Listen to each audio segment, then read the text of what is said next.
how you guys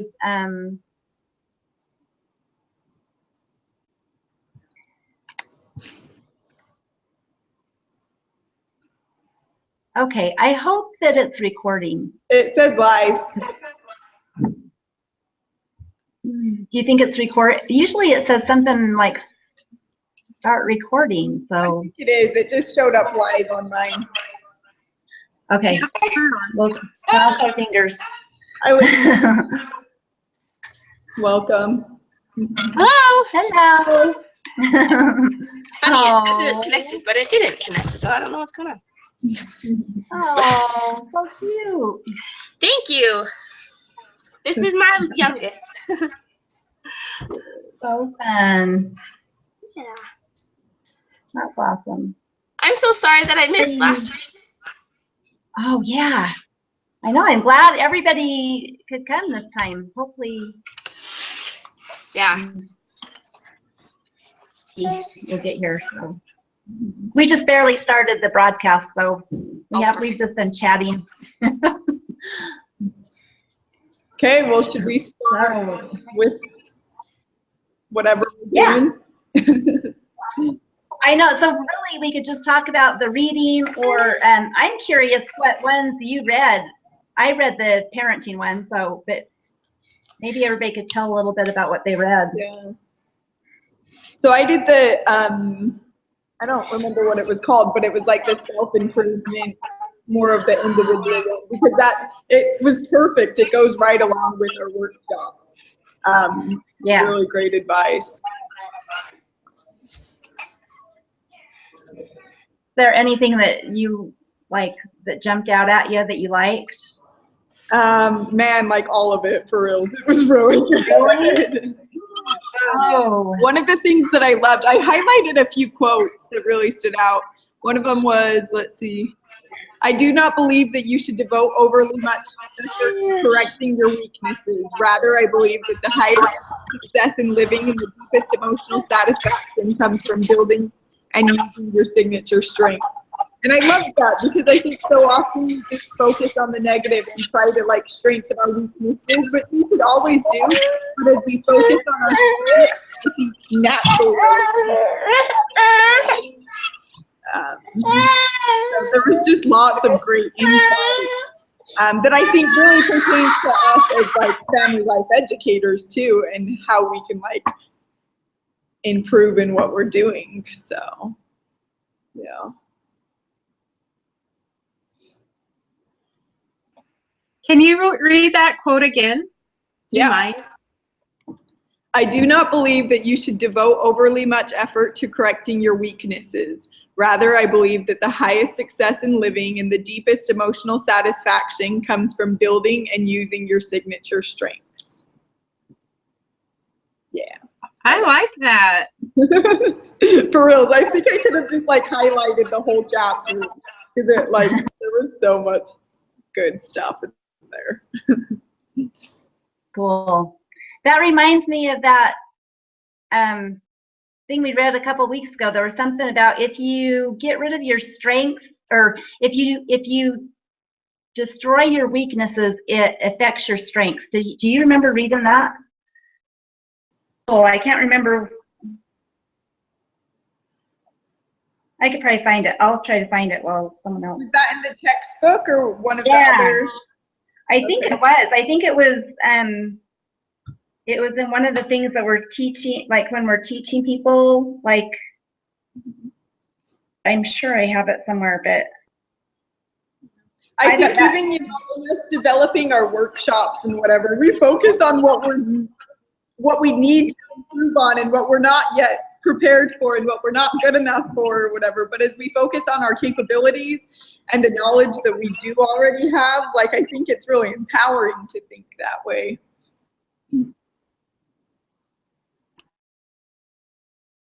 That's cool.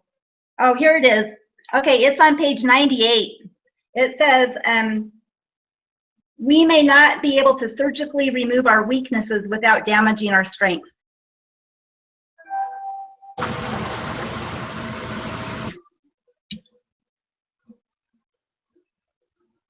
Oh, I think everybody's muted. Can you see that one more time? Oh, yeah.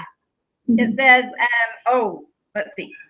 We may not, let's see. Okay, so it says, our growth may be more tied to effectively using our strengths than to remedying our weaknesses. In fact, our strengths may define our weaknesses. We may not be able to surgically remove our weaknesses without damaging our strengths. I really like that. That was good, huh? That goes along with yours so well. Nice. What about? And, oh, go ahead. Sorry. Oh, Charlene is texting me. Hopefully she'll be able to get on soon. Oh, yeah. She said she got on and no one was there. I think she's in the wrong place. No way. Okay, maybe I'll send her this link again.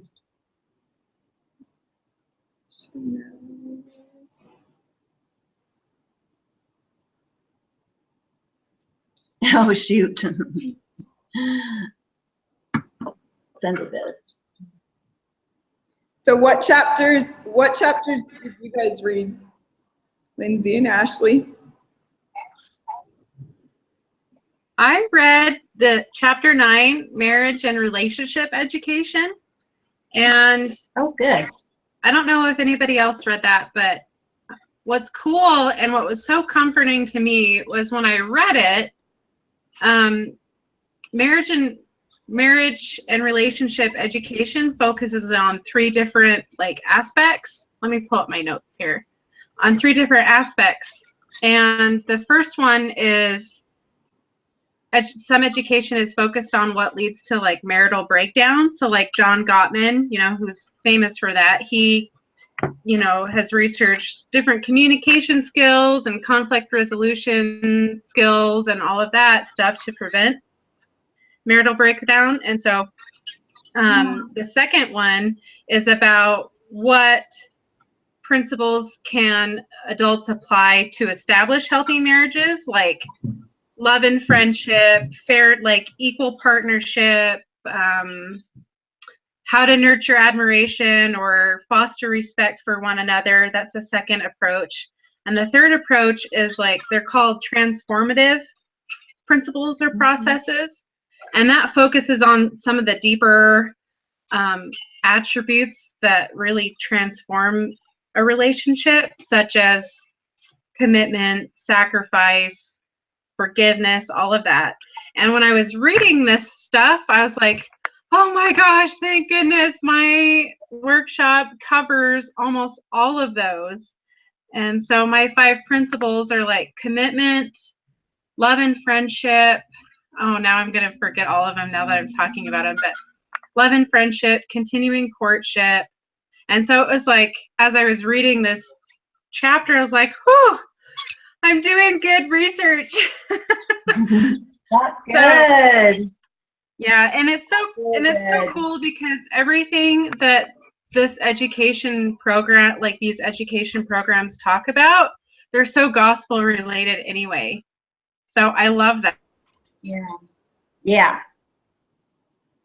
I don't know what to do with Charlene. She said she tried that new link and she's on there by herself. I don't know what she can do. Do you guys have any ideas? That's so weird.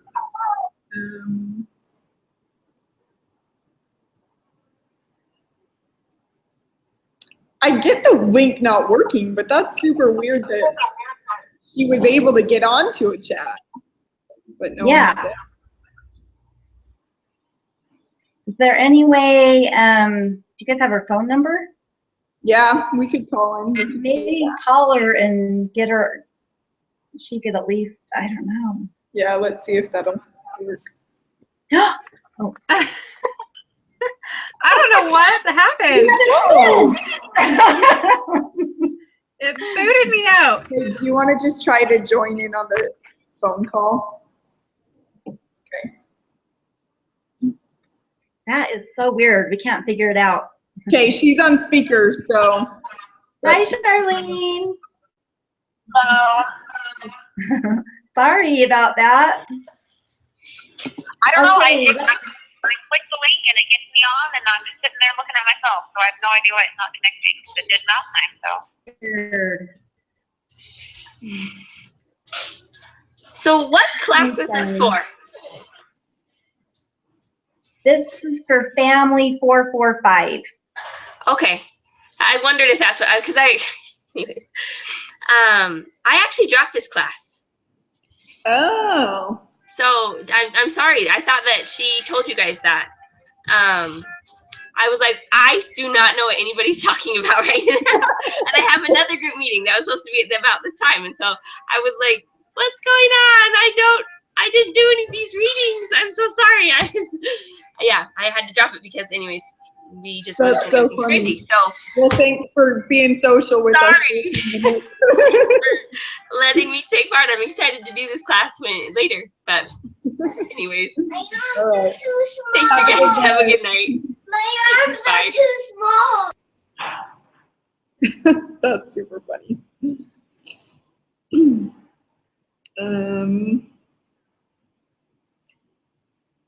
So I really liked that first week on, well, week 4, some of the suggestions that it had. I should have written the chapter names down because I can't even remember now.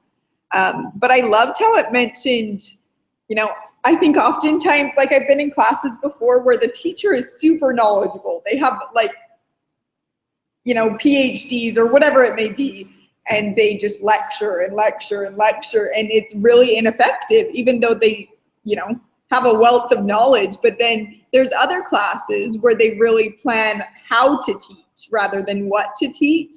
And I think, like it mentioned that in the reading, and I've seen, you know, the difference, and I think it is good for me to know that I don't have to like know everything. I just have to be well prepared and know, you know, obviously what I'm teaching, but how I'm teaching too.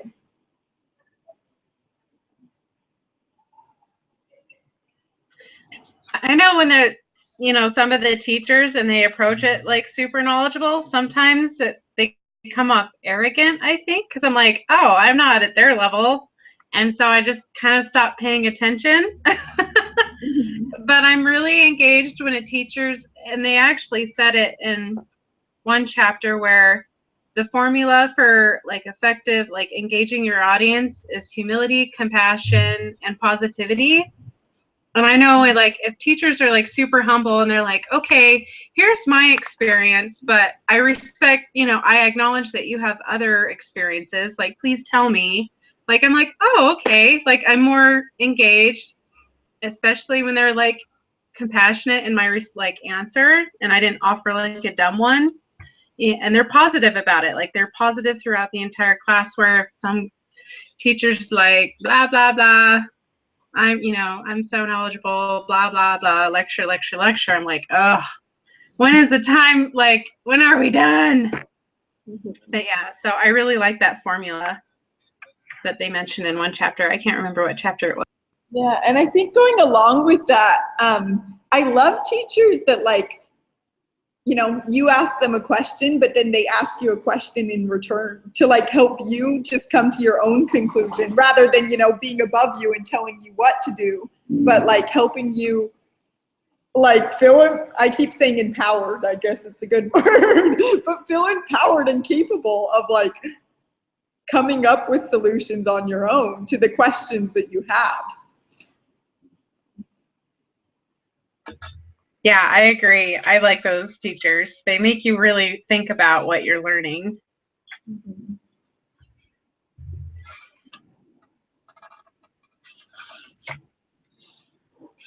Let's see. I actually, after reading one of the chapters, now I can't remember because we've read so many, but it was, let me go back to my notes real quick. I wrote a bunch of notes.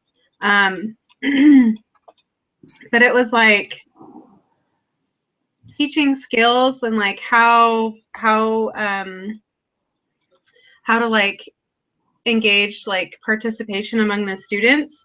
And oh yeah, it was called skill training. It was like chapter 7, and skill training was like you talk about the skill and then you're like, okay, what's an example, like name an example okay, how about you go do that?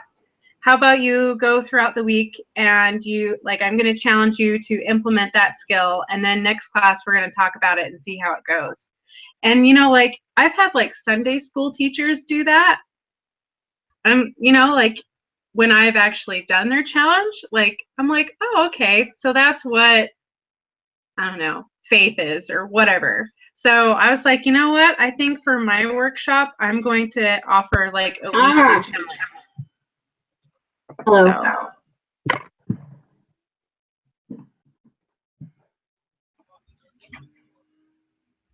I can't remember where it was. But yeah, that's what I was thinking about doing, is offer weekly challenges to my class to see how well they'll improve on in their marriage. So as you mentioned that, so are those challenges ones that you'll come up with in advance, or just through the discussion you'll if questions come up, then you'll challenge them to find information or whatever in that regard?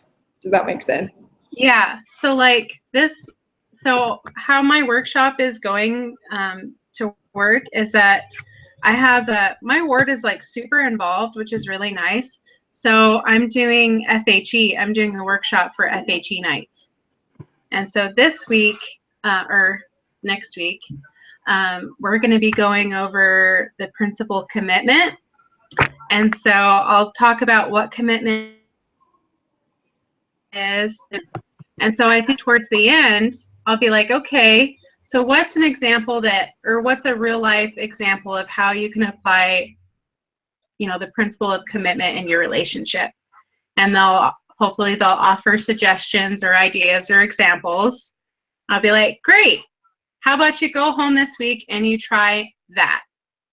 Or if the discussion, and that's the cool thing about discussions, is that when you become a facilitator, you kind of go with the flow of the class, I think. So if people give you deer in the headlight looks of I don't know what an example of commitment would be, that's when I would give examples. So I'd have to kind of prepare myself to be ready to give, examples of what commitment is. Does that make sense? I don't know.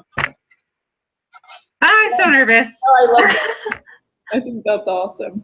And that's cool that you have. So how many different weeks are you teaching then? 4. Wow, that's way cool. Yeah, every night for FHE.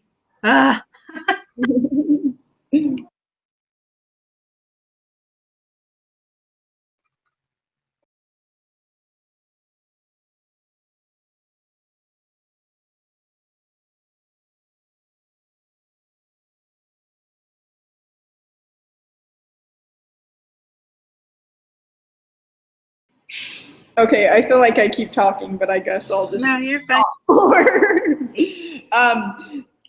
So I liked the. I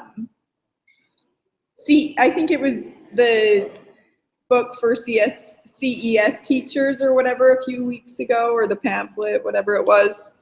And I think it's cool, as secular as this is, it's very it's family and it's very spiritual too. And I think it's cool that even, in these public environments that with, even non-members, that we have the ability to teach truth with the Spirit and help influence those we teach in a way that will hopefully move them to action and help them to recognize truth. So I don't know. I thought that was a cool thought. Yeah. I should probably talk a little bit since I joined late. But the thing that stuck out to me the most was from chapter 5, and the engaging an audience. And it was talking about specifically how do we engage adult learners. And they were talking about how adults need to be self-directing. They need to see a point what they're learning. They need to be able to guide themselves towards it. They need to see a purpose, and it has to have relevance in their lives. And what stuck out to me the most was, why the heck is that so important for adults, but we don't do that for kids? Little kids have to do these math problems and these, word problems, and they don't make any sense, and they're purposeless. Kids and adults learn better when they see a purpose. You know, if you want to teach a kid math, instead of having them do a bunch of random problems, they can do that to practice, but like to learn a concept, have them learn through a game or through actions or through building something, and we, you know, or baking, we have to cook. And if you learn with, and they see what their, you know, the end goal is, and they know what they're working towards, or they see a purpose, or it's fun, you know, they learn so much better, just like an adult. And I just thought it was interesting that, you know, we make that point for adults, but yet we spend so much time teaching children how to learn in a way that really won't, I mean, it gets you through school, but beyond school, like, adults learn when there's a purpose. You know, I need to learn this, I don't really like it, but I see the purpose because of work, I need the money, or I need to get to this point, you know. But kids can see purpose too, even if you have to tailor it a little bit. I just wish that there was more, you know, respecting children's desire to see a purpose as well as adults, because we don't bother to teach adults unless they see the why, because we can't, because they just don't want to do it. But kids don't get that choice. Like, you're a child, so I can make you do it. Anyway, that was my biggest thought with all the chapters we read.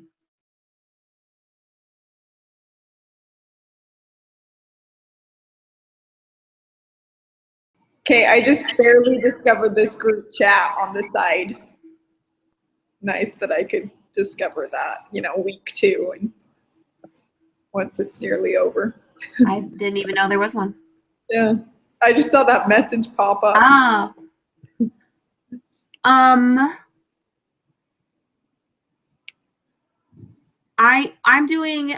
working with Jamie. We're doing the workshop on resilience and personal growth.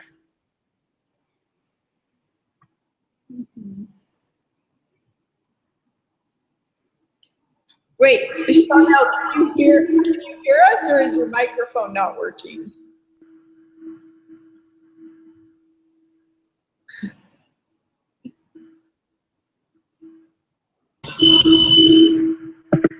Oh, that's weird. I was like, her screen looks like she's frozen. Yeah, it's just her picture. Okay. Well, is there any other thoughts that people have? Another thought that I had also from chapter 5 was talking about humor, about, you know, how to bring humor into the workshop. And my biggest thought was, like, whenever I try and do that in church settings, like at a lesson, if I try and be funny, I end up derailing the whole spiritual conversation. I'm like, I get nervous and I start, you know, making a joke to ease my own tension, and then everyone gets distracted and starts talking about whatever I joked about, and then I can't get them back and be like, okay, well, now you're actually supposed to talk about the scriptures. So I was thinking about that and how I need to, like, plan out what I'm going to say and plan out other ways of dealing with my own nervousness so that I don't crack jokes in our workshop and distract people. I get so excited where I start talking really fast because I get so excited, and it's like my brain just like starts like spazzing out like fritzes. I don't know, like my wires get all crossed in my brain. I'm like, wait, what am I talking about? And I feel like I'm jumping because I'm actually a gospel doctrine teacher right now, and so I think I'm just, and I always walk back and forth to keep the attention of the class, but it's because I think some of it's distracting because I'm so excited and I have to, like, you know, move around and, oh my gosh, isn't the Holy Ghost awesome? Or like, I just get so excited. And so I just have to be really aware, you know, to kind of still be fun, but remain professional enough so my brain just doesn't like spaz out. I agree. I think that's one of the hardest things about teaching is like controlling our, because especially when we've studied the material and like understand it and are passionate about it, and we're way more passionate than the class ever is. And like, I taught gospel doctrine. I teach a marriage and family relations class now, but I was teaching gospel doctrine for a bit. And I remember one lesson I was so excited about, and I think I just like kind of overdid it.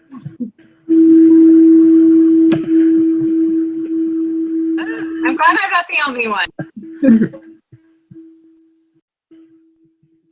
Okay, well, I think we should probably wrap up now.